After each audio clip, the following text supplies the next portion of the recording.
ராமானுஜதயா பாத்திரம் ஞானவைராக்கியபூஷணம் ஸ்ரீமத்வேங்கடநாதாரியம் வந்தே வேதாந்ததேசிகம் லக்ஷ்மீநாதசமாரம்பாம் நாதயாமுனமத்தியமாம் அஸ்மதாச்சாரியபர்யந்தாம் வந்தே குருபரம்பராம் யோ நித்யமच्युतपदाम्बुजयुग्मरुक्मं व्यामोहतस्तदितराणि तृणाय मेने अस्मद्गुरोर्भगवतोऽस्य दैकसिन्धो रामानुजस्य चरणौ शरणं प्रपद्ये माता पिता युवतयस्तनया विभूतिः सर्वं यदेव नियमेन मदन्वयानाम् आद्यस्य कुलपतेर्वकुलाभिरामम् श्रीमत्पदङ्घ्रियुगलं प्रणमामि मूर्ध्ना भूतं सरश्च महदाह्वय भट्टनाथ श्रीभक्तिधारकुलशेखर योगिवाहान् भक्ताङ्घ्रिरेणुपरकालयतीन्द्रमिश्रान् श्रीमत्पराङ्कुशमुनिं प्रणतोऽस्मि नित्यम् கருவிருத்த குழிநீத்தவின் காம கடுங்குழி விழுந்து ஒரு விருத்தம் புக்குடலுருவீர் உயிரின் பொருள்கட்கு ஒரு விருத்தம் புகுதாமல் குறுகையர்கோன் உரைத்த திருவிருத்த தோரடி கற்றீரீர் திருநாட்டகத்தே முன்னுரைத்த திருவிருத்தம் 100 பாட்டும் முறையின் வரும் ஆசிரியம் 7 பாட்டும் மன்னிய நற்பொருள் பெரிய திருவந்தாதி மறவாதபடி 87 பாட்டும் பின்னுரைத்ததோர் திருவாய்மொழி எப்பொழுதும் பிழையற 1102 பாட்டும் இந்நிறத்தில் வைகாசி விசாகன் தன்னில் எழிற்குறுகை வருமாறா இறங்குனியே அந்த விழா பேரின்ப மருந்த ஏற்கும் அடியோமை அறிவுடனே என்றும் காத்து முன்தெவின நிறைவழியில் ஒழியாதம்மை முன்னிலையாம் தேசிகர் தம் முன்னே சேர்த்து மந்திரமும் மந்திரத்தின் வழியும் காட்டி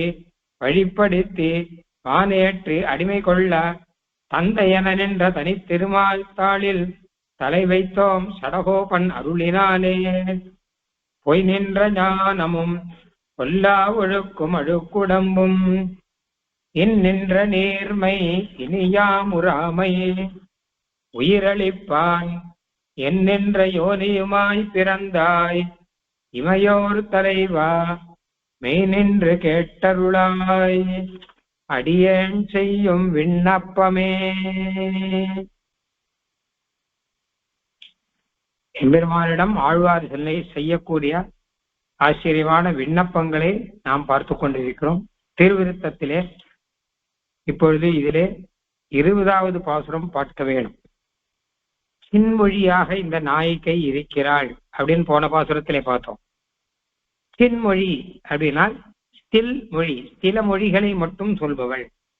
கம்பீரமாக வேகமாக கடகடவென்று பல வார்த்தைகளை பேசக்கூடிய நிலையில் இல்லை, பேசக்கூடிய பருவம் வரவில்லை. கொஞ்சம் பயந்து பயந்து பேசக்கூடிய ஒரு இளம் பருவத்திலே இருக்கக்கூடியவள். சில வார்த்தைகளை சேர்த்து சேர்த்து அப்படியே ஒரு குழலை சொல் மாதிரியாக சொல்லக்கூடியவள் அவள்.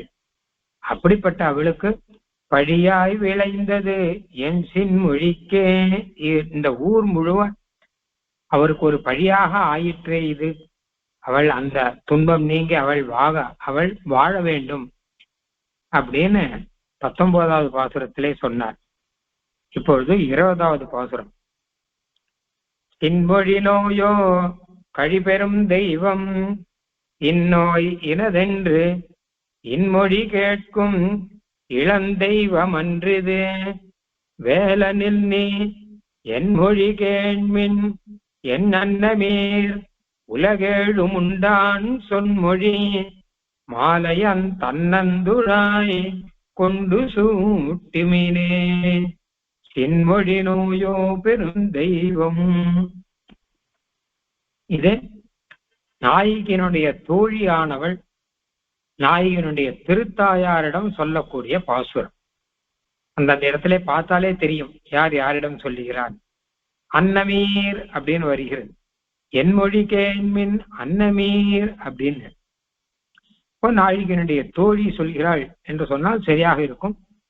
இல்லாவிட்டால் நாயகியே சொல்லுகிறாள் தன் தாயாரிடம் அப்படின்னு கூட வச்சுக்கலாம். என் அன்னை மீர் அப்படின்னு இருக்கிறபடினால, அதாவது நாயகனான எம்பெருமான் தன்னை விட்டு பிரிந்தபடியினாலே பெரும் வாட்டத்திலே நாயகி இருக்கிறாள்.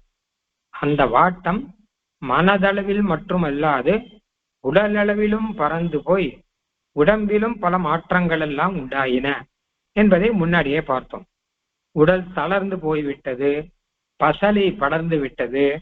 அதுக்கெல்லாம் மேலே ஏதோ ஒரு நோய்பட்டவள் போல மயக்கத்திலே இருக்கிறாள். எப்பவும் ஏதோ மயக்கத்திலே இருந்து கொண்டிருக்கிறாள். ஏதோ பெரிய நோய் இவளுக்கு வந்து விட்டதோ அப்படின்னு சொல்லும்படியாக. அப்பொழுது இவள் படும் பாட்டை எல்லாம் பார்த்து இவளுடைய தாயார் அவர் கட்டுவீச்சியை கூட்டு நீ குறி கேட்கிறாள்.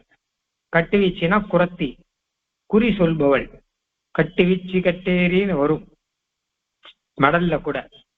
அவளை கூட்டு கேட்கிறாள், இவளுக்கு என்ன பிடித்தது, என்ன ஆயிற்று இவளுக்கு, நீ பார்த்து சொல் அப்படின்னா அவளும் அப்படியே பார்த்து வைத்து ஏதோ தெய்வ ஆவேசம் வந்து விட்டது இவளுக்கு, அதனால அந்த தெய்வத்தின் காலிலே விழ வேண்டும், வேறு வழி இல்லை என்பதாக சில விஷயங்களை எல்லாம் சொன்னாள்.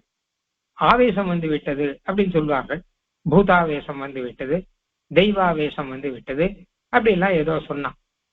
அத அவ தாயாரும் நம்பினாள்.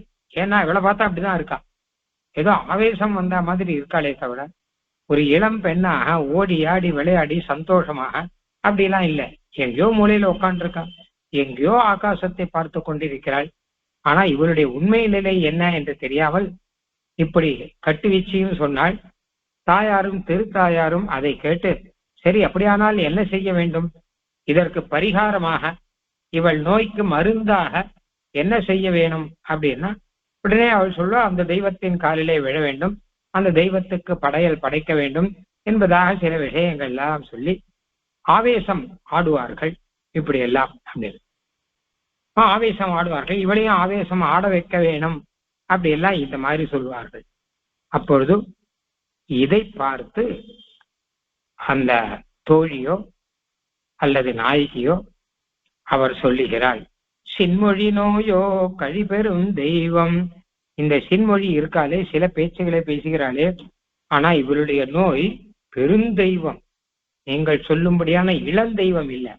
இவள் நோய்க்கு காரணம் சாட்சாத் சர்வேஸ்வரனான எம்பெருமானை தவிர ஏதோ இந்த ஊர் மூலையில இருக்கிற தெய்வமோ அந்த ஊர் மூலையில இருக்கிற தெய்வமோ இல்லை.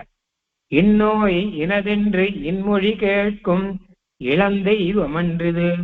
இந்த நோய் இதுதான் அப்படின்னு யாராவது சொன்னா அதை கேட்டுக்கொண்டிருக்கும் அல்லவா இளந்தெய்வங்கள், சிறு தெய்வங்கள், சுத்ர தேவதைகள் என்று சொல்வார்களே, அந்த இளந்தெய்வம் இல்லை இந்த நோய்ங்கிறது, இது பெருந்தெய்வம். அதனாலே சர்வேஸ்வரனாலே வந்த நோய் அப்படின்னு அர்த்தம். ஆகையாலே வேலை நில்நீ, வேலை கையிலே வேலை வைத்துக்கொண்டு வெறியாட்டம் ஆடுவோனே நீ நில்லு, உன்னுடைய ஆட்டத்தை எல்லாம் நிறுத்திக்கொள். என் அன்னமீர் என் மொழி கேள்மின், என்னுடைய தாயாரே என் மொழி கேள்மின், என்னுடைய வார்த்தையை கேளுங்கள். இவளை பற்றி, இந்த நாயகியை பற்றி விஷயங்கள் எல்லாம் எனக்கு நன்னா தெரியும், என்னுடைய வார்த்தையை கேளுங்கள்.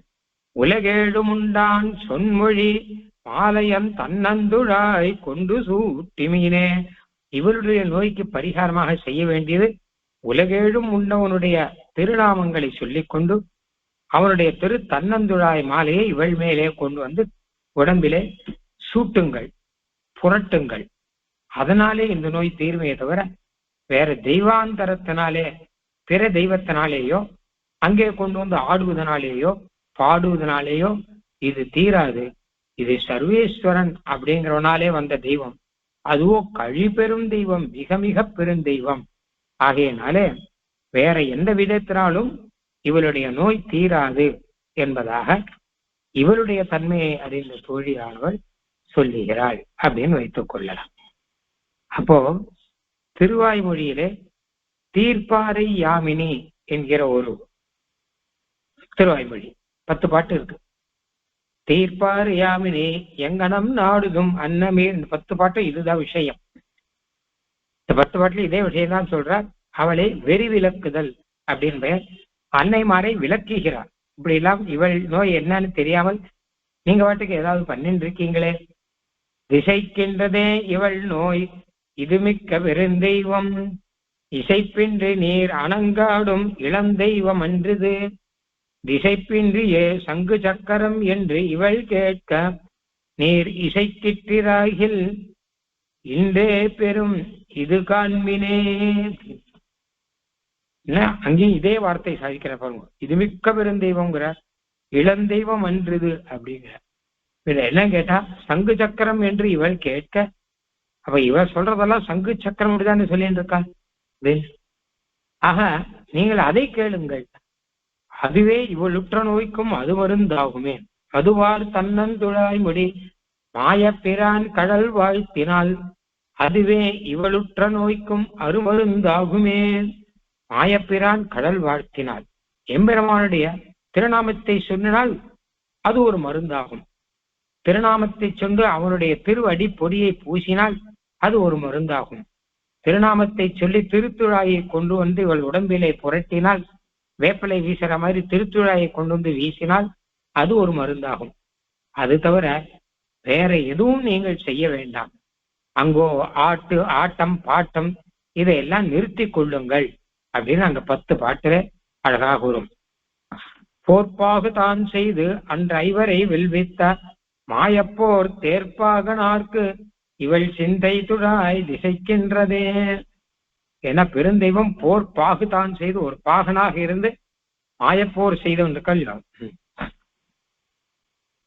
இது காண்பி நன்ன மீர் இக்கட்டு விச்சி சொற்கொண்டு நீர் எதுவானும் கொண்டு அங்கோர் கல்லும் இறைச்சியும் தூவேன்மின். இந்த கட்டுவீச்சு சொன்னாலேன்னு ஒரு அறகுறை. இந்த கட்டுவீச்சு அவளுக்கு தெரிஞ்சது அவ சொல்ற, அதை கேட்டிருந்து அங்க ஒரு கல்லு இறைச்சி இதெல்லாம் சுத்த தெய்வங்களுக்கு அதுதானே வேணும். இப்ப அதெல்லாம் வைத்துக்கொண்டு ஏதோ பூஜை பண்றேன்னு பண்ணிட்டு ஆட்டமும் பாட்டவுமாக இருக்கிறீர்களே, அதெல்லாம் வேண்டாம் அப்படின்னு அவர்களை விலக்கி, இவருடைய நோய்க்கு சர்வேஸ்வரன் காரணம், அவனுடைய திருநாமத்தை கொண்டு மாயப்பிரான் கடல் வாழ்த்து வேணும், வேதம் வல்லார்களை கொண்டு இன்னொரு பெருமான் திருப்பாதம் பணிந்து அப்படியெல்லாம் இருந்தால்தான் இவருடைய நோயானது தீரும் அப்படின்னு அந்த திருவாய்மொழியிலே சொல்லுகிறார். அதே விஷயம்தான் இங்கேயும் இருக்கிறது. கிட்டத்தட்ட அதே பதங்களே இங்கே இருக்கின்றன அப்படின்னு பார்க்கும்போது நமக்கு அதை சொல்லாமல் இருக்க முடியாது. அழகான பாசுரம். சின்மொழி நோயோ கழிபெரும் தெய்வம் இந்நோய் இனதென்று இன்மொழி கேட்கும் இளந்தெய்வம் அன்றிது வேலனில் நீ என்மொழி கேட்மினன் அன்னமீர் உலகேழும் உண்டான் சொன்மொழி மாலையன் தன்னந்துழாய் கொண்டு சூட்டிமினே. சின்மொழி முதலே பார்த்தோம், சில மொழிகளை மட்டும் பேசக்கூடியவள். சின்மொழி நோயோ கழிபெரும் தெய்வம், மிக்க பெருந்தெய்வம் அர்த்தம். பெரும் தெய்வம்னா பெரிய தெய்வம் அர்த்தம், கழியினாலே பெரியனாலும் அர்த்தம். அப்போ மா பெரும் தெய்வம் சொல்றால, பெரும் பெரும் தெய்வம் அப்படின்னு சொல்லணும். ஏதோ சாதாரண தெய்வம் இல்ல, க்ஷுத்ர தெய்வம் இல்ல, அதுக்கு மேல பெருந்தெய்வமான இந்திராதி தேவர்கள் இல்ல, அதுக்கு மேலே பெருந்தெய்வமான பிரம்மா சிவன் இல்ல, அதுக்கும் மேலே பெருந்தெய்வமா இருக்கக்கூடியவன் சர்வேஸ்வரனானவன் அப்படிங்கிறத புரிஞ்சுக்கோங்க. சின்மொழி தேவம் கழிபெரும் தெய்வம். இவருடைய நோய் அதுதான், நோய் தான் தெய்வம் அப்படின்னா, நோய் போய் தெய்வம் சொல்லலாமா அப்படின்னா, அந்த தெய்வத்தினால் வந்த நோய் அப்படிங்கிறபடினால அந்த தெய்வத்தின் பெயரே இட்டு சொல்றது வழக்கம். அப்படி இளந்தெய்வம் என்றது உலகத்துல கூட அம்மா போட்டு எடுத்துன்னு வச்சுக்கோங்க, மாரியவன் வந்துட்டா அப்படின்வா, அதெல்லாம் இளந்தெய்வம். இளந்தெய்வத்தை சொல்வார்கள் இல்லையா.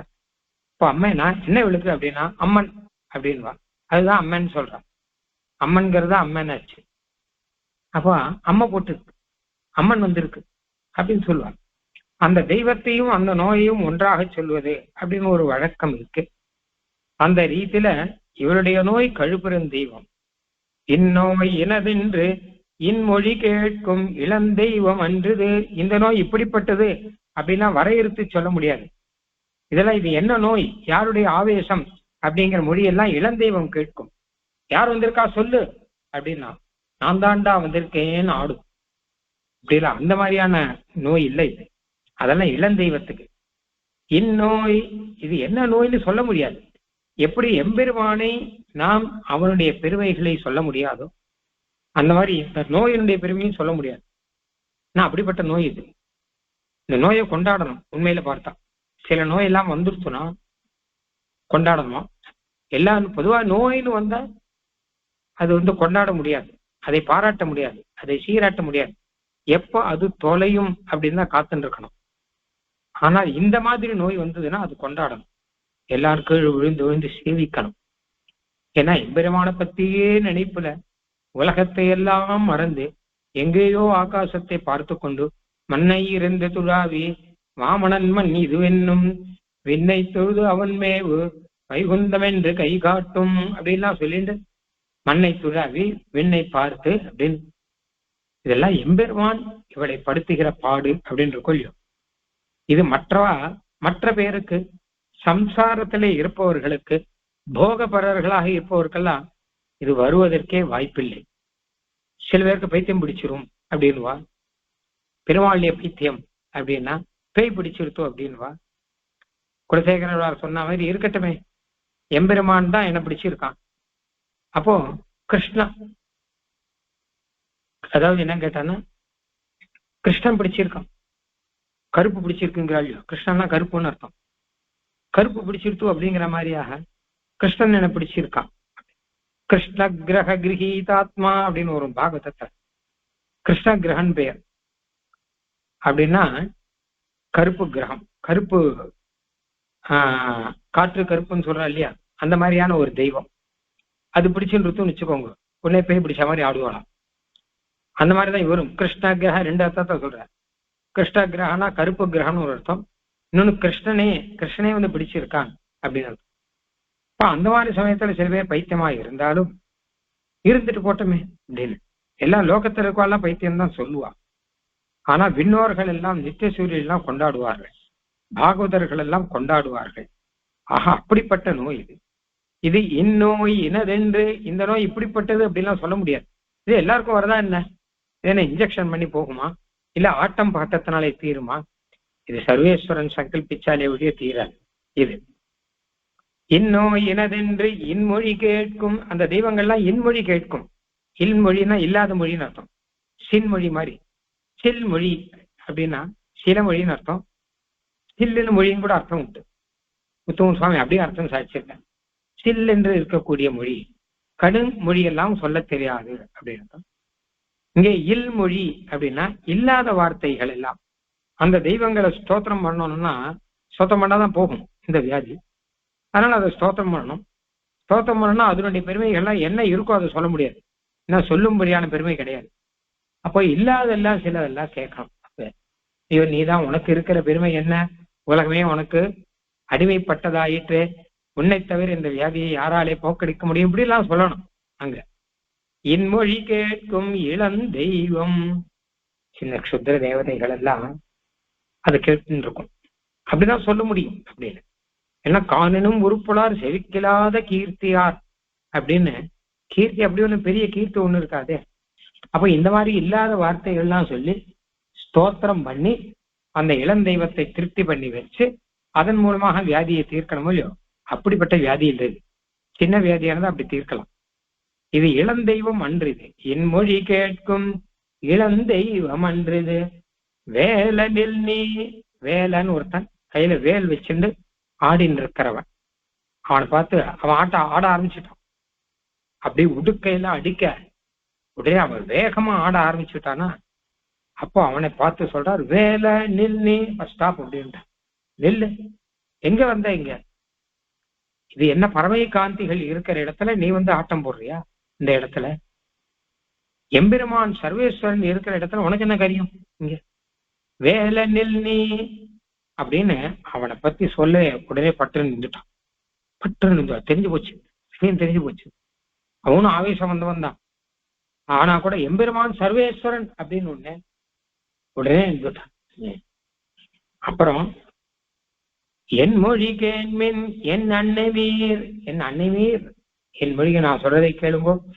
இந்த கட்டு வீச்சு சொன்னதெல்லாம் கேட்டிருந்ததுங்கள்ல, அதெல்லாம் வேண்டாம். நீங்கள் என் மொழி கேள்மின், நான் சொல்வதை கேளுங்கள். என்ன கேட்டான்? உலகேழும் உண்டான் சொன்மொழி கொண்டு, எம்பெருமானுடைய மொழியை கொண்டு அவனுடைய திருநாமத்தை சொல்லி இவள் நோயை பொறுக்க வேண்டும்.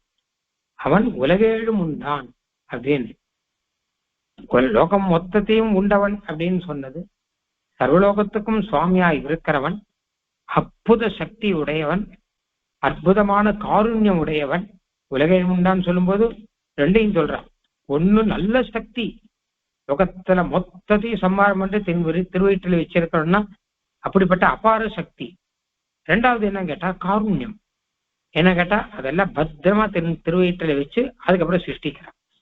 பத்திரம் வச்சாதானே சிருஷ்டிக்க முடியும். மறுபடியும் பிரளயத்துல எல்லாம் போகாதபடி எல்லாத்தையும் தன் மயத்துக்குள்ள வச்சு ரட்சிச்சு அதுக்கப்புறம் மறுபடியும் சிருஷ்டிப்பான். அதனாலே காருண்யம் அப்படின்னு. ஆக ரெண்டும் இருக்கு. அப்படிப்பட்டவனுடைய நோய் இது. இங்க போய் நீங்க எதுக்கு வரங்க? அவ உலகேழும் உண்டான் சொன்மொழி, அவனுடைய திருநாமத்தை சொல்லுங்க. ஒருங்காகவே உலகேழும் விழுங்கி உமிழ்ந்திட்ட பெருந்தேவன் பேர் சொல்ல கிற்கில் இவளை பெருதிரேங்கிற. எம்பெருமானுடைய திருநாமத்தை சொன்னாதான் இவள் உங்களுக்கு கிடைப்பாங்கிறான். அங்க தோழி சொல்றான். இல்லாட்டா இவன் போயிடுவா இருக்கிற நோயில. வேற ஏதாவது பண்ணங்கன்னா ஒருங்காகவே உலகேடும் விழுங்கி உமிழ்ந்திட்ட அப்பெருந்தேவன் பெயர் சொல்ல கிற்கில் இவளை பெறுதிரே. இவளை பெரும் பரிசு இவ்வணங்காடுதல் அன்றந்தோ. இந்த மாதிரி அணங்கு ஆடுகிறார்களே, அதை வச்சுன்னு இவள் நோயை தீர்த்து இவளை நீங்கள் பெற்றுக்கொள்ள முடியாது. கோளை தடங்கண்ணும் கோவை செவ்வாயும் பழிந்தனல் கவளக்கடா களிரட்ட விரான் திருநாமத்தால் தவள பொடி கொண்டு நீர் இட்டுடுமின் தனிமினே. அழக சொல்ற. அவனுடைய திருநாமத்தை சொல்லி, தவளப்பொடினா வெள்ளையான பொடி திருமண். எம்பெருமான் திருநாமத்தை சொல்லி திருமண் இட்டாலே அது ஒரு காப்பாகுமா? அப்படி திருமண் எம்பெருமான் திருநாமத்தை சொல்லி நல்ல வெள்ளையான திருமண் இட்டால் அதுவே ஒரு பாதுகாப்பாக ஆகும். அப்போ இவளை நீங்கள் பெற்றுக்கொள்ளலாம் அப்படின்னு அங்க சொல்ற மாதிரி இங்கேயும் உலகேழு முண்டான் அப்படிங்கிறது அங்கேயும் இங்கேயும் வருது. உலகேழு முண்டான் சொன்மொழி மாலை தன்னந்துழாய் கொண்டு, அவனுடைய மாலையாக இருக்கிறது தன்னந்துழாய், அழகான குளிர்ந்த திருத்துழாய். இதுவும் அங்கே இருக்கு, அந்த இடத்துல சொல்லி இருக்குங்கிறத பார்த்தோம். கொண்டு சூட்டிவினே, திருநாமத்தை சொல்லி தன்னந்துழாயை கொண்டு வந்து இவரிடம் சூட்டினால் அப்பொழுது இவளுக்கு இந்த நோய் எல்லாம் தீரும், வேற வழி கிடையாது அப்படின்னு. ஆக இந்த ஒரு பாசுரம், இதுக்கு திருவாய்மொழியிலே 10 பாசுரம் இருக்கு நம்ம பாக்குறோம். அங்க இருக்க மொத்த விஷயமும் இந்த ஒரு பாட்டிலேயே இருக்கு அப்படிங்கிற ஒரு அற்புதத்தையும் பாக்குறோம். எப்படின்னு கேட்டா இந்த பாசுரம் பார்ப்போம். இன்மொழி தேவையோ கழிபெரும் தெய்வம் இந்நோய் இனதென்று இன்மொழி கேட்கும் இளம் தெய்வமன்றது வேலனில் நீ என் மொழி கேள்மின் என் அன்னமீர் உலகேழு முண்டான் சொன்மொழி மாலையன் தன்னந்துழாய் கொண்டு சூட்டிமினே. சின்மொழி நோயோ கழிபெரும் தெய்வம். சின்மொழி அப்படின்னு சொல்றாள் இல்லையோ, அந்த இடத்துல என்ன இருக்குன்னா, உன்னித்து மற்றொரு தெய்வம் தொழாள் அவனை அல்லால் நும் மிச்ச கொண்டு நுந்தோள். அவளுக்கு எம்பெருமானை தவிர வேற எதுவுமே தெரியாது. ஏன் சின்மொழியா இருக்கா? சில மொழிதான் ஏன் பேசுறான்னா வேற ஏதாவது தெரிஞ்சாதானே அவளுக்கு. வேற இதை பத்தி அவளுக்கு சிந்தையும் கிடையாது. 4 விஷயம் தெரிஞ்சாதானே. நாயகன் எம்பெருமானை தவிர வேற விஷயமே தெரியாது. பேசினா அவனை பத்தி தான் பேச தெரியும், வேற பேச்சு பேச தெரியாது அப்படின்னு இருக்கக்கூடியவள். உன்னித்து மற்றொரு தெய்வம் தொழாள் அவனை எல்லாம் அவளை போய் நும்மிச்ச கொண்டு நும்தோள் கொலைக்கப்படுவன்னவே மன்னப்படும் அறைவாளனை துவராபதி மன்னனை ஏத்துமின் அப்படின்னு. அந்த மாதிரி சின்மொழி. அப்புறம் இது மிக்க பெருந்தெய்வம் அங்க இருக்கு, அதுதான் இங்க கழிபெரும் தெய்வம் பார்த்த. அங்க இளந்தெய்வம் அப்படின்னு திசைக்கின்றதே பாஸ்டுல, திசைக்கின்றதே இவள் நோய் இது மிக்க பெருந்தெய்வம் இசைப்பின்றி நீர் அணங்காடும் இளம் தெய்வம் அன்றிது அப்படிங்கிற பாசத்துல இருக்கிறது அப்படியே வருது அப்படின்னு. அப்புறம் உலகேழு முண்டான் சொன்மொழி கொண்டு அப்படின்னு எம்பெருமானுடைய திருநாமத்தை கொண்டு அப்படின்னு அர்த்தம். அதுதான் பெருந்தேவன் பேர் சொல்ல கிற்கில் இவளை பெறுகிறே அப்படின்னு அங்க சொல்லியிருக்கார் அப்படிங்கிறத பாரு. அப்புறம் என் மொழி கேள்மின் அப்படின்னு, என்னுடைய வார்த்தையை கேளுங்கள் அப்படின்னா என்ன அர்த்தம்னா, இக்கட்டு வீச்சு சொன்னதை கேட்காதீர்கள் அப்படின்னு. இக்கட்டுவீச்சு சொற்கொண்டு அங்கேயும் வருது அப்படின்னு. கட்டிச்சு சொன்னதை கேட்டு ஏதேதோ பண்ணிட்டு இருக்கீங்களே, அதெல்லாம் பண்ணாதுங்கோ, நான் சொல்றதை கேளுங்கோள் அப்படிங்கிற பாவம் இருக்கு. அப்போ உலகேழும் உண்டாங்கிறதுக்காக ஒருங்காகவே உலகேழும் விழுந்திட்ட இப்பெருந்தேவன் அப்படின்லாம் சொல்ற. ஆக இப்படி எல்லாம் இங்கே இருக்கிற விஷயத்தை அங்கே பாட்டிலே அழகாக சொன்னார் அப்படிங்கிறதாக பார்க்கிறோம். நம்ம இன்மொழி நோயோ கழிபெறும் தெய்வம் இந்நோய் இனதென்று இன்மொழி கேட்கும் இளம் தெய்வமன்றது வேலனில் நீ என் மொழி கேண்மின் என் அன்னமீர் உலகேழும் உண்டான் சொன்மொழி மாலையன் தன்னந்துழாய் கொண்டு சூட்டிமினே. வேல நில் நீ அப்படிங்கிறத பார்க்கும்போது ஒரு சம்பவம் ஒண்ணு ஞாபகம் வருது. சின்ன சம்பவம் தான். ஒரு சமயம் எங்க அத்தனை வாசல்ல வேல் குத்தின்னு ஒருத்தன் வந்தான். நாக்குல வேல் குத்தின்னு இருக்கான், கையிலயும் ஏதோ ஒரு வேல் மாதிரி ஒண்ணு வச்சுட்டு இருக்கான். அது முன்னாடி நின்றா ஏதாவது பைசா போடுற வழக்கம். அப்ப அந்த சமயத்துல வயசானவ எங்க பாட்டி வந்தா, மதுராந்தக சுவாமி தேவிகள் அந்த பாட்டி. இப்போ அது பைசா சரிதான், இப்படியா இருந்தா ஏதாவது பைசா போட்டு அனுப்பிச்சுடலாம் அப்படின்னு நினைக்கும் போது அதுக்குள்ள பாட்டி போ போ அப்படின்னு விட்டான். நீ போய் இந்த இடத்த விட்டு போ அப்படின்னு விட்டான். ஆனா அவன் போறதா இல்லை. ஏன்னா ஒருவேளை நான் கொடுப்பேனோ அப்படின்னு அவன் பார்த்துட்டு இருக்கான். அவன் போறதா இல்லை. இல்ல போ போ, அதான் போன்னு சொல்லிட்டேன், இங்க என்ன காரியம், அதான் போ அப்படின்னா உடனே ஆட ஆரம்பிச்சிடும். ஆட்டம் ஆட ஆரம்பிச்சிடும். ஆவேசம் வந்தா மாதிரி ஆட்டம் ஆட ஆரம்பிச்சா கொஞ்சம் பயமாயிடும் எனக்கு. உடனே அடுத்த க்ஷணம் பாட்டியும் ஆட ஆரம்பிச்சா. ஒரு வேடிக்கை தான், நானும் ஆடுறேன் அப்படின்னு சொல்லிட்டு ஜெய ஜெய மகாவீரா மகாதீர தௌரையான்னு ஆட ஆரம்பிச்சுட்டான். அதுக்கப்புறம் போயிட்டான். அந்த இடத்துல நில்ல. இதை பார்த்த உடனே பட்டுன்னு அந்த இடத்துல இல்லாம அவன் அங்கே கிளம்பி போயிட்டான். இதை பார்த்தா அதுக்கப்புறம் கேட்டான்னா, ஏதோ பைசா கொடுத்து அனுப்பிச்சிடலாமே என்ன இப்போ அப்படின்னா, அது இல்ல, தேவதாந்தரங்களுக்கு போகக்கூடாது பொதுவாக. ஏதோ இல்லாதவா கேட்கறான்னா விஷயம் வேற, அது தானம் அப்படின்னு அர்த்தமாகும். நம்ம பைசா இல்லாதவாளுக்கு கொடுத்தான்னா அப்போ ரிக்தனா இருக்கவனுக்கு தரித்திரனா இருக்கவனுக்கு தானம் பண்ணலாம். ஆனா தேவதாந்தரங்களுக்கு நம்ம பைசா போக வேண்டிய அவசியம் இல்லை அப்படின்னு பாட்டியுடைய ஒரு அபிப்பிராயம். அது இப்ப ஞாபகம் வந்தது இந்த இடத்துல. இப்ப இங்க முக்கியமான கருத்து என்ன அப்படிங்கிற இந்த பாட்டுல சுவாபதேசம் ஒண்ணு இல்லையா. அதனால என்ன கேட்டாங்கன்னா, ஏதோ சாதாரணமாக நமக்கு நோய் அப்படின்னோ இல்ல வேற ஏதாவதோ வந்தால் அப்போ கட்டாயம் தேவதாந்தர பஜனங்கள்லாம் பண்ணாமல் பகவானுடைய திருநாமத்தை சொல்லிக்கொண்டு சகஸ்ரநாமத்தை சொல்லிக்கொண்டு இருக்க வேணும் அப்படின்னு அர்த்தம். அப்படின்னு அப்போ சில சமயம் ஆழ்வாரு இப்படி மோகிச்செல்லாம் இருக்கும்போது இப்ப ஆழ்வார் சுற்றி இருக்கிறவர்கள்லாம் வேற தேவதாந்தர பஜனங்கள்லாம் செய்ய மாட்டார்கள். அவர்கள்லாம் ஆழ்வார் மோகிச்சு போவார். திடீர்னு மோகிச்சு இருக்கும்போது அப்பவும் ஆழ்வாருடைய திருவாய்மொழி தான் அவன் சொல்லிட்டு இருப்பான். அப்படியே திருவாய்மொழி பஜனம் பண்ணி திருவாய்மொழி கீர்த்தனம் பண்ணி பாட்டு பாடி ஆடிக்கொண்டு இப்படி இருப்பான். அப்ப அந்த சமயத்துல அல்ல இப்படிலாம் இருந்தா போகாது, பின்ன என்ன கேட்டா இதுக்குன்னு ஒரு தெய்வம் இருக்கு, எல்லை தெய்வம் காவல் தெய்வங்கள்லாம் இருக்கு, அந்த தெய்வங்களுடைய நாமத்தை சொல்லணும் அப்படின்னு யாராவது வந்தா அப்போ அவர்கள்லாம் சொல்லுகிறார்கள், ஆழ்வாருக்கு வந்திருக்கிற நோய்ங்கிறது உங்களுக்கு புரியாது. சின்மொழி நோயோ கழிபெறும் தெய்வம். சின்மொழி அப்படின்னு ஆழ்வாருக்கு பெயர்.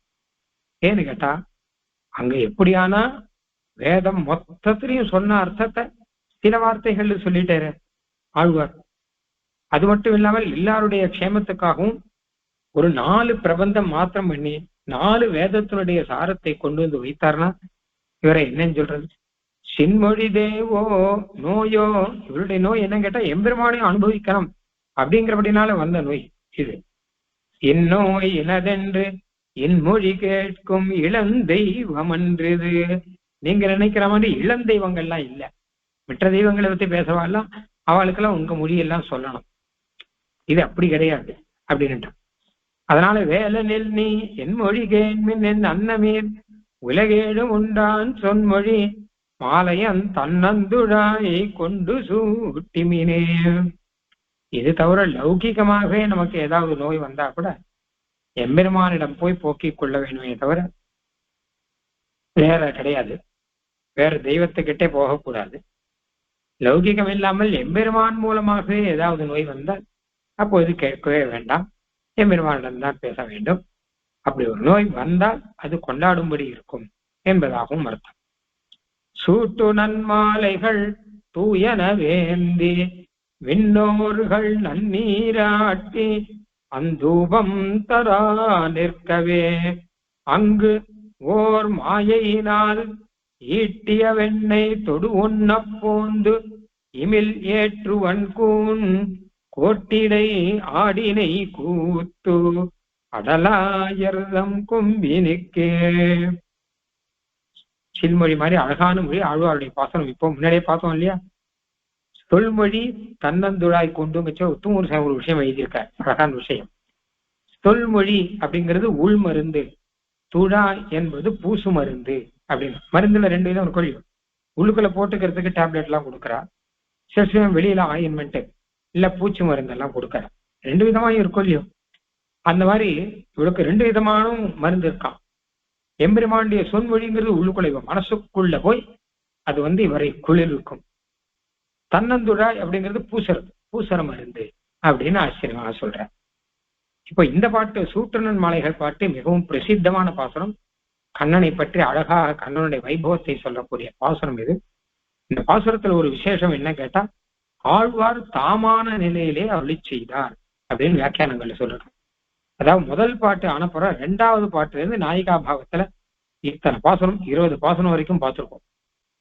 இனிமே அடுத்த பாட்டுல இருந்து மறுபடியும் நாயிகா பாவம் தான் வரப்போகுது. நடுவுல இது ஒரே ஒரு பாட்டு, இது ஒரு இடைவேளை மாதிரி. சில சமயம் இடைவேளை வீட்டுக்காக நடக்கச்ச கூட நடுவுல இடைவேளை அப்படின்னு விடுவார்கள். அந்த மாதிரி நடுவுல ஆழ்வாருக்கே கொஞ்சம் இடைவேளை. அப்படியே நாயிகா பாவத்திலேயே மூழ்கி இருந்தவர் நடுவுல கொஞ்சம் ஆசுவாசப்படுத்திட்டு ஆழ்வாராக ஆனார். அப்போ அருளி செய்கிற பாட்டு உடனே நாயிகா பாவம் வந்துருக்கு. உடனே அடுத்த பாட்டு நாயிகா பாவத்தில் ஆரம்பம். அது அப்படியே கடைசி வரைக்கும் நாயிகா பாவம் தான் போறது. நடுவுல இந்த ஒரு பாட்டு யோகத்துல இருப்பவர்கள் என்ன பண்ணுவாங்க கேட்டாங்கன்னா, யோகத்துல எம்பெருமானை நேர சேவித்து கொண்டிருப்பவர்கள் நடுவுல திடீர்னு யோகம் கலையும், கண் விழிப்பார்கள். கண்ணை மூடினா கண்ணன் தான் எதிர்க்க இருக்கான். கண் விழிப்பார்கள், பார்த்தா எதிர்க்க பிரகிருதி தான் இருக்கு. மரங்கள், செடிகள், கொடிகள் இதெல்லாம் இருந்துட்டு இருந்தா கூட எல்லாமே நாராயண ஸ்வரூபம் அப்படின்னு தெரிஞ்சின்றவா மேற்கொண்டு அந்நியனுடைய ஆன்மீகம் என்ன செய்யுமோ அதெல்லாம் செஞ்சு ஆகாரம்னா ஆகாரத்தை எல்லாம் பார்த்துன்னு மறுபடியும் யோகத்தில் உட்காருவா இல்லையா. அந்த மாதிரி இந்த நாயிகா பாவத்தில் இருப்பது யோகம் மாதிரி. ஆழ்வார் இந்த உலகத்திலேயே இல்லை, ஏதோ உலகத்துல இருக்கார். நம்மையும் ஏதோ உலகத்துல இருக்கும்படி பண்ணுவார். அந்த அளவு பாசுரங்கள் சொல்லி செய்கிறார். இப்போ அப்படி யோகம் தெரிஞ்ச நிலையிலே ஆழ்வாராக இருந்து கொண்டு இப்போ இந்த பாசுரம் சூட்டுனன் மாலைகள் தூயன ஏந்தி பின்னோர்கள் நன்னீராட்டி அந்தூபம் தரா நிற்கவே. ஒரு சமயம் சீவை குண்டத்திலே நித்திய சூரிகள் எல்லாம் எம்பெருமானுக்கு திருவாராதனம் செய்தார்கள். பின்னோர்கள் எல்லாம் திருவாராதனத்திலே நன்னீராட்டி நல்ல திருவஞ்சனம் செய்தார்கள் பெருமானுக்கு. திருவாரத்தில் முக்கியமானது திருவஞ்சனம் தானே அப்படின்னு. அப்போ நன்றாக எம்பெருமானுக்கு பைய நீராட்டி திருவஞ்சனம் செய்து அப்புறம் சூட்டு நன்மாலைகள் தூயன வேந்தி எம்பெருமானுக்கு சூட்ட வேண்டியதான நல்ல புஷ்பங்கள், அப்ராகிருதமான புஷ்பங்கள், சுத்தமான புஷ்பங்கள் இதெல்லாம் கையில எடுத்து வைத்துக் கொண்டு அவனுக்கு சமர்ப்பிக்கிறார்கள். அந்தூபம் தரா நிற்கவே, அதற்கப்புறம் தூபத்தை சமர்ப்பிக்கிறார்கள். ஏன்னா திருமஞ்சன ஆச்சுன்னா அடுத்து தூபம், திருமஞ்சன ஆச்சுன்னா வஸ்திரங்கள் சமர்ப்பிக்கணும், இதெல்லாம் சமர்ப்பிச்சு சந்தனம் சமர்ப்பிச்சு அதுக்கப்புறம் தூபம் சமர்ப்பிக்கணும் இல்லையா. அப்போ அந்தூபம் தரா நிற்கவே அங்கு அந்த இடத்துல இதெல்லாம் நடந்துட்டு இருக்கு. ஓர் மாயையினால் ஈட்டிய வெண்ணெய் தொடு உண்ண போந்து தூபம் தந்த அப்புறம் அடுத்து தீபம் எடுக்கணும். தீபம் எடுத்து பார்க்கும்போது பார்த்தால் எம்பெருமான் இல்லை அந்த இடத்துல. எம்பெருமானுக்கு திருவாராதனம் பண்ணிட்டு இருக்கா, எம்பெருமானே இல்லையே அப்படின்னா சங்கல்பத்தினாலே நேர கீழே வந்து மதுரையிலே அவதாரம் பண்ணி கோகுலத்திலே வந்து ஈட்டிய வெண்ணெய் தொடு உண்ண போந்து கஷ்டப்பட்டு அங்கு திருவாய்ப்பாடியிலே பெண்கள் எல்லாம் சம்பாதித்த வெண்ணையை தான் களவு கொண்டு அமுதெய்ய விரும்பி வந்து இங்கே இருக்கிறான். என்ன அது ஆச்சுன்னா அடுத்தது போஜ்யாசனம், தூப தீபங்கள் ஆச்சுன்னா அடுத்தது பெருமாளுக்கு நைவேதனம், நிவேதனம் தான். அந்த நிவேதனத்துக்கு பெருமாள் இங்க வந்துட்டான். உங்களுடைய நிவேதனம் இருக்கட்டும், எனக்கு இங்கே வெண்ணெய் இருக்கு அப்படின்னு சொல்லிட்டு இங்கே வந்து வெண்ணெய் எல்லாம் எம்பெருமான் எடுத்துக்கொண்டான். இமிலேற்று வன்கூன் கோட்டிடை ஆடினை கூத்து அடலாயர்தம் கொம்பினுக்கே. அப்படி வெண்ணெயெல்லாம் சாப்பிட்டு கொண்டிருக்கிறானே, இந்த அவதாரம் இதுக்காக தானா, வெண்ணெயை சாப்பிடுவதற்காகத்தானா அப்படின்னு பார்த்தபோது அங்கே திடீரென்று 7 காளைகளை அடக்குகிறேன் என்று அந்த 7 காளைகளுடைய கொம்பை பிடித்து கொண்டு கூத்தாடி கொண்டிருக்கிறான். எதற்காக என்று பார்த்தால் நப்பின்னை பிராட்டியை திருமணம் செய்து கொள்வதற்காக. நப்பின்னை பிராட்டி அடல் ஆயிரதம் கொம்பினுக்கே, ஆயர்குல கொம்பாக, கொம்புன்னு கேட்டா ஒரு கொடியாக, ஆயர் குலத்திலே இருக்கக்கூடிய பூங்கொம்பாக இருக்கக்கூடியவர்கள் அடலாயம், ரொம்ப வலிமை மிக்க ஆயர் குலத்திலே ஒரு பூங்கொடியாக இருக்கக்கூடிய நப்பின்னை பிராட்டிக்காக, அவளை மனம் செய்வதற்காக அங்க ரிஷபங்களை எல்லாம் கோட்டிடை ஆடினை கூத்து, அவனுடைய வளைந்து கொம்புகளை எல்லாம் பிடித்து கொண்டு அதை அடக்குகிறேன் சொல்லி கூத்தாடி கொண்டிருக்கிறான் கண்ணன். இதை பார்த்து அவர்கள் எல்லாம் ஆச்சரியப்பட்டார்கள், நித்திய சூரிகள் அப்படின்னு அர்த்தம். கிருஷ்ணனுடைய திரு அவதார ரகசியம் ஒரு பக்கம் இருக்கச்ச, கண்ணனும் இப்படி இந்த இடத்துல இந்த சேவையோட ஆழ்வாருக்கு சேவை சாதிக்க அதை பாடினார் அப்படிங்கிறது இங்க அழகான விஷயம். இதுல முதல்ல ஆரம்பத்துல எம்பெருமானுடைய பரத்வத்தை, ஸ்ரீவைகுண்டத்துல இருக்கிற எம்பெருமானுடைய பரத்வத்தை நித்திய சூரிகள் ஆராதனம் செய்யக்கூடிய ஒரு பரத்வத்தை சொல்லிக்கொண்டு அப்படியே இங்க வந்து ஈட்டிய வெண்ணெய் தொடு உண்ண போந்து அப்படின்னு சொல்லி இந்த லோகத்திலே வந்து ஆயர் குலத்திலே வந்து வெண்ணெய் எல்லாம் அவன் சாப்பிட்டு கொண்டு நப்பின்னை பிராட்டிக்காக அடல் ஆயிரதம் கொம்பினுக்காக கூத்தாடினான் அப்படின்னு இதையெல்லாம் பார்க்கும்போது அவதாரத்துவமும் சௌலபியமும் மிக மிக மிக உயர்ந்த நிலையிலே சொல்லுவதற்காக இந்த பாட்டை அருளி செய்கிறார். அங்கு அப்படின்னு சொல்றார். அங்குன்னா அந்த இடத்துல ஸ்ரீவைகுண்டத்துல திருவாராதனம் ஆரம்பிக்கிறது. ஆரம்பிச்சா அங்கதானே முடிக்கணும். ஆனா திருவாராதனத்திலே முதல்ல மந்திராசனம், அதுக்கு அடுத்தது 2வது ஸ்நானாசனம் எம்பெருமானுக்கு திருமஞ்சனம், 3வது அலங்காராசனம். இது 3 அங்க நடக்கிறது ஸ்ரீவைகுண்டத்திலே. அலங்காராசனத்துல தூபங்கள் தீபங்கள் வஸ்திரங்கள் எல்லாம் உண்டு. 4வது போஜ்யாசனத்துக்கு இங்க வந்துட்டான். போஜ்யாசனம் அமுது செய்யணும், அதுக்கு பெருமாள் இங்க வந்துட்டான். அப்படின்னும் போது எம்பெருமானுடைய சௌலபியம் தெரியுது மாத்திரம் இல்ல, அந்த ஸ்ரீவைகுண்டத்தில் இருக்க எம்பெருமானும் இங்க சாட்சாத் நம்முடைய கிருஷ்ணனும் ஒண்ணுதான் அப்படின்னு. அவனே வந்தானா, அவனுடைய அம்சத்தோட வந்தானா, ஒரு அம்சத்தோட வந்தானா அப்படிலாம் கேள்வி கேட்பார்களே, அதெல்லாம் கிடையவே கிடையாது. சாட்சாத் சர்வேஸ்வரன் முழு அம்சத்தோட கூட பூர்ணாக குறை ஒன்றும் இல்லாத கோவிந்தனாக இங்க வந்திருக்கான். குறைன்னு கிடையாது. இங்க அங்கிருந்து இங்க வந்துட்டானே, அதனால் இந்த லோகத்துக்கு போய் வந்துட்டானே குறை அப்படின்னு நினைக்க வேண்டாம். அவனேதான் ஒரு, அதாவது தன்னுடைய விபூதியிலையோ தன்னுடைய குணங்கள்லயோ தன்னுடைய வைபவத்திலேயோ எந்த ஒரு குறையும் இல்லாமல் நேரம் இங்க வந்துட்டான். இனிமே குறைனா அங்கதான் குறை ஸ்ரீவைகுண்டத்துல. ஏன்னு கேட்டானா, இங்க இருக்கிற வெண்ணெய் இந்த மாதிரி வெண்ணெய் அங்கே கிடைக்குமா? ஏன்னா பக்தர்கள் வைத்தது. ஈட்டிய வெண்ணெய், ஈட்டியன்னா சம்பாதிச்ச, கஷ்டப்பட்டு வெண்ணெய் கடைந்து வைக்கிறான் கண்ணனுக்குன்னு சொல்லிட்டு. ஏறாரிடை நோவ அப்படிங்கிறார். இடையெல்லாம் வலிக்கிறதா, இடுப்பு வலிக்கிறது. எத்தனையோர் போதுமாய் உட்காந்து கடைஞ்சன்னா வெண்ணெய் கடையிறது சுலபமா? வெண்ணெய் நல்லா திருடமா இருக்கு, தயிரெல்லாம் திருடமா இருக்கும். இப்ப மாதிரி தண்ணியா இருக்க, திருடமா இருக்கிற தயிரை போட்டு கடையணும்னா ஏறாரடை நோவ எத்தனையோர் போதுமாய் சீரார் தயிர் கடைந்து வெண்ணெய் திரண்டதானை அப்படின்னு கஷ்டப்பட்டு கடையா அப்படின்னு கடைஞ்சி வச்சா அது கிருஷ்ணனுக்குன்னு வைக்கிற. அப்போ கண்ணனுக்கு பக்தர்கள் ஆசையோட ஒண்ணு வச்சா அதுதான் அவனுக்கு உகப்பு. ஸ்ரீவைகுண்டத்துல தவறெல்லாம் அப்ராகிருதமான வஸ்துலாம் தருவா, அதெல்லாம் இருக்கட்டும். ஆனா ஆசையோட பக்தர்கள் எது தரா அப்படின்னா அது அவனுக்கு ரொம்ப பிடிக்கும். இந்த வெண்ணெய் கிருஷ்ணன் வந்து எடுத்துக்கணும் தான் அவளுடைய எண்ணமே. எடுத்துட்டான்னு ரிப்போர்ட் பண்ணுவா, ஆனா எடுத்துக்கணும் அப்படி எடுத்து காட்டாதான் கஷ்டம். எடுத்துக்கணும் அப்படின்னு தான் எண்ணம் அவளுக்கு. கொண்டல் வண்ணனை கோவலனாய் வெண்ணையுண்டவாயன் என் உள்ளம் கவர்ந்தானே அப்படிங்கச்ச சுவாமி தேசியன் வியாக்கியானத்துல இதுதான் அருளி செய்கிறார் முனிவாகர போகத்துல அப்படின்னு.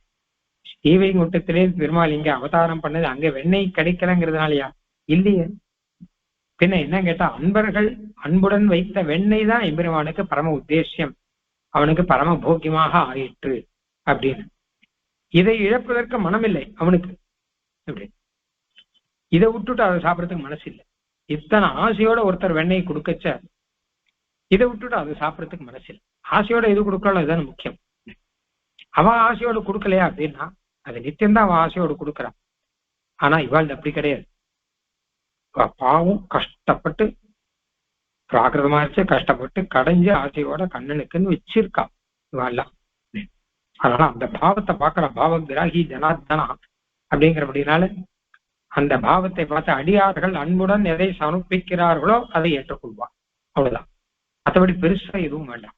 எம்பெருமான் ஆசையோட சமர்ப்பித்தல் அப்படிங்கிறது தான் முக்கியம். அதனால ஓர் மாயையினால் ஒரு சங்கல்பத்தாலே வந்துட்டான் பட்டுன்னு, திடீர்னு வந்துட்டானே அப்படின்னா இதெல்லாம் நம்மளை போல ஜென்மம் எடுக்கிறது இல்லையே, ஒரு சங்கல்பம் தானே. ஈட்டிய வெண்ணெய் தொடு உண்ண போந்து, வெண்ணெயை எடுத்து தொடு உண்ண போந்து, எடுத்து உண்ணுவதற்காக அர்த்தம். எடுத்து உண்ணுவதற்கு ஆசைப்பட்டு அப்படின்னு அர்த்தம். ஆசைப்பட்டு வந்து, தொடுனா இல்ல களவு கொண்டு அப்படின்னு ஒரு அர்த்தம் உண்டு. ரெண்டு அர்த்தம் உண்டு. களவு கொண்டு அவர்கள் வச்சா கூட இவன் போய் களவு கொண்டு எடுத்துக்கிறான் அப்படின்னு. அது எதுக்காக? அவதான் ஆசையோட கொடுக்குறாளே அப்படின்னா ஆசையோட கொஞ்சம் கொடுப்பா, மற்றதெல்லாம் இவன் எடுத்துக்கணும். ஏன் அப்படின்னு கேட்டான்னா, இவன் எடுத்துக்கிறது வெண்ணெயை மட்டும் இல்லை, அவர்களுடைய மனசையும் கூட எடுத்துக்கணும். ஆனால் வெண்ணையாவது பரவாயில்ல, மனசை கவர்ந்துதான் போகணும்.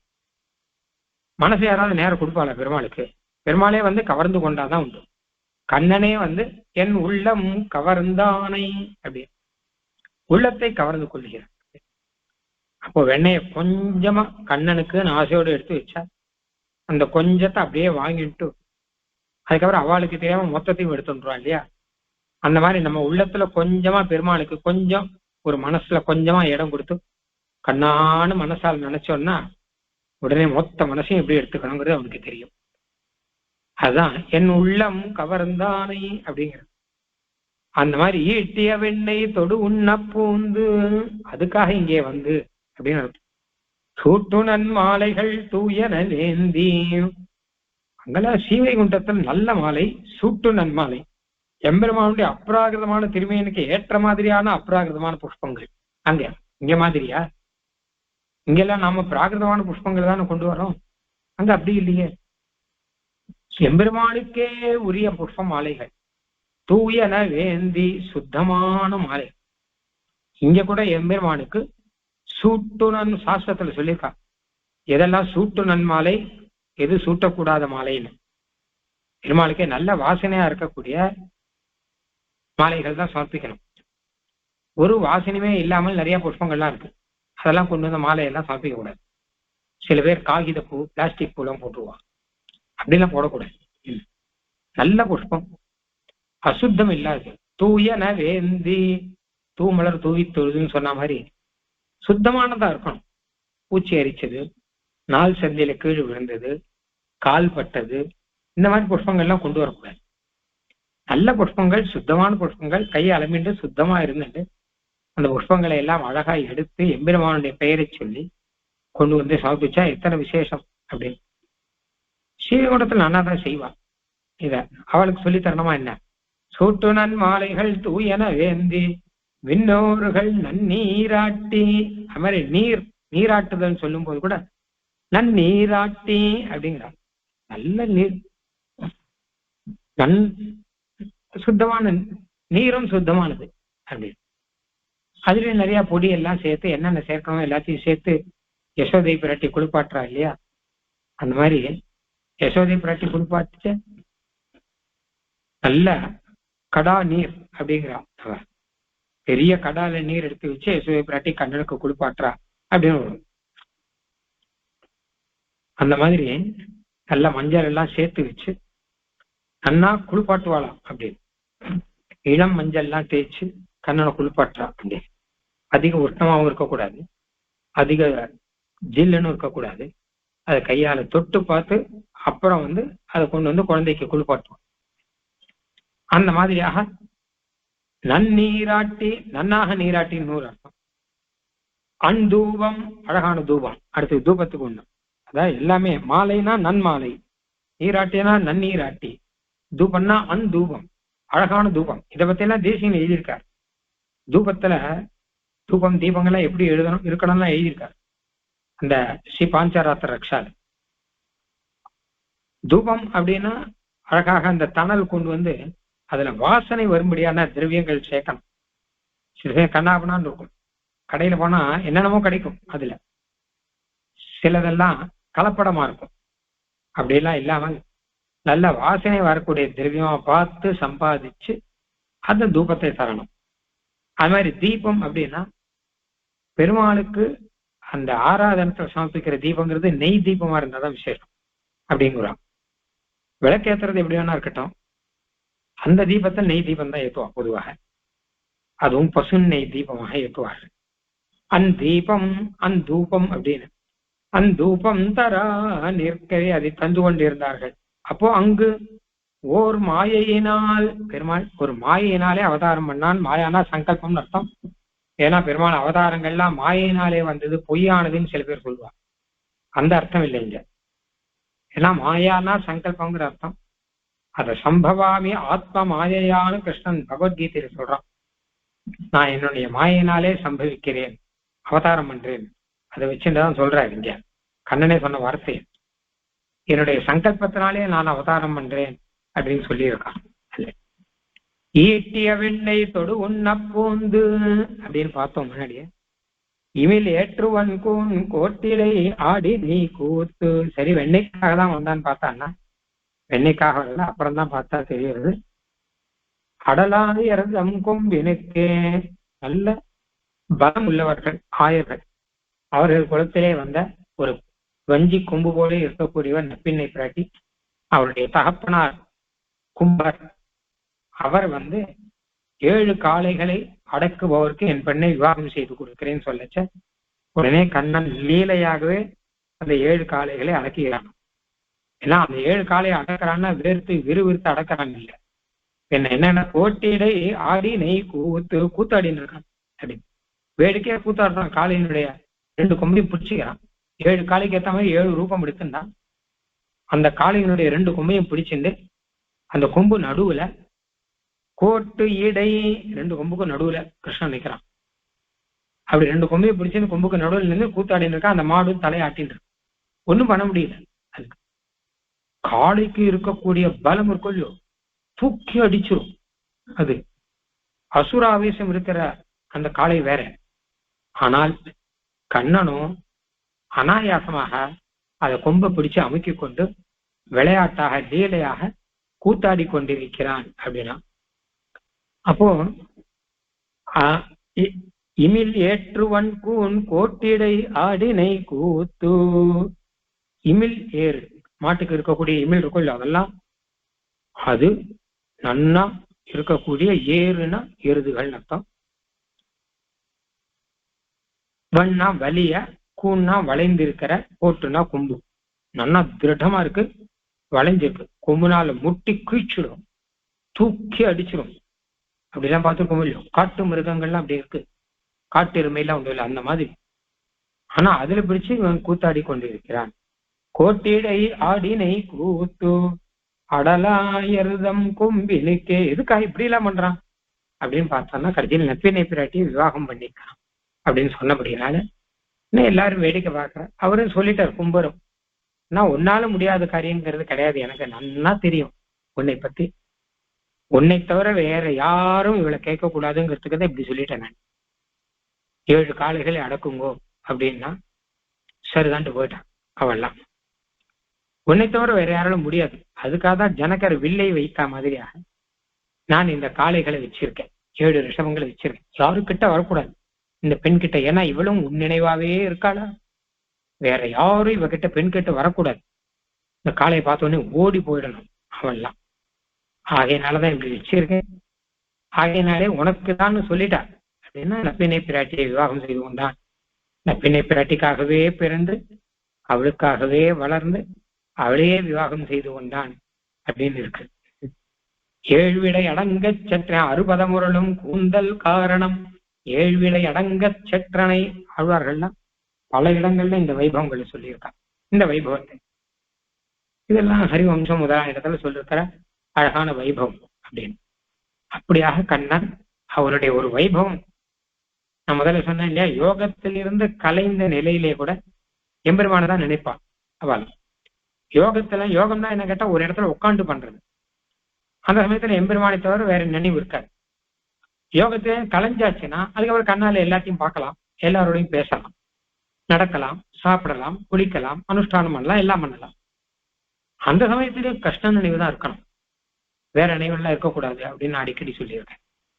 அந்த அப்படிதான் யோகத்துடைய. அதே மாதிரி இந்த நிலையிலும் கிருஷ்ணனை பத்தி தான் ஆழ்வார் அழகா சொல்றார் அப்படின்னு கிருஷ்ணாவதார வைபவத்தை அழகாக சொன்னார் இங்கே அப்படின்னு பார்த்தோம். இதுல கடைசியில அழகா ஒரு விஷயம் வச்சிருக்க, கோட்டிடை ஆடினை கூத்து அடலாயர்தம் கொம்பினுக்கே. இந்த வரியை வச்சு பார்க்கும்போது இந்த அகத்துறையில கூட இதை சேர்க்கலாம் அப்படின்னு சொன்ன. அதாவது என்ன கேட்டான்னா, நாயிகையானவள், இப்ப நாயிகா பாகத்துல சொல்றான்னு கூட வச்சுக்கலாம், தப்பில்லை.